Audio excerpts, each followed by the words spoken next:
ব্যবসায়িক কৌশলের ভুল চালে বড় ধাক্কা খেল জাপানি অটোমোবাইল জায়ান্ট হোন্ডা মোটর। যেখানে মুনাফার স্বপ্ন ছিল, সেখানে এখন গুনতে হচ্ছে বিশাল অঙ্কের লোকসান।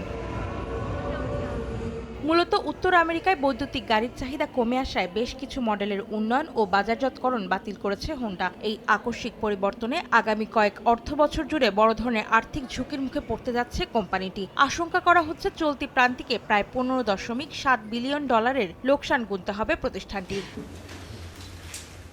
হোন্ডা যখন লোকসানে দিশেহারা, তখন ভবিষ্যতের যাতায়াত ব্যবস্থার নতুন দিগন্ত উন্মোচন করছে আরেক জাপানি জায়ান্ট নিসান মোটর, সঙ্গী উবার টেকনোলজিস ও ব্রিটিশ স্টার্টআপ ওয়েভ। 2026 সালের শেষ নাগাদ টোকিওতে স্বয়ংক্রিয় রোবোটিক্স সেবা চালুর ঘোষণা দিয়েছে এই তিন প্রতিষ্ঠান।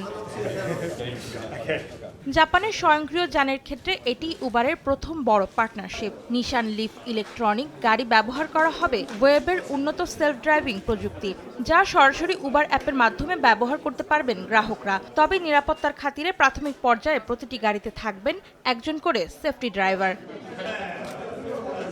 সফটব্যাংক ও এনভিডিয়া সমর্থিত স্টার্টআপ ওয়েভ গত বছর উবারের সাথে যুক্ত হওয়ার পর থেকে আলোচনায়। চলতি বছর লন্ডনের পর টোকিও সহ বিশ্বের অন্তত 10টি বড় শহরে এই স্বয়ংক্রিয় ট্যাক্সি চালুর লক্ষ্য তাদের। নিসান আশা করছে জাপানে সফল হলে এই প্রযুক্তি ছড়িয়ে দেওয়া হবে বিশ্ববাজারে। অন্তরা সেন, সময় সংবাদ।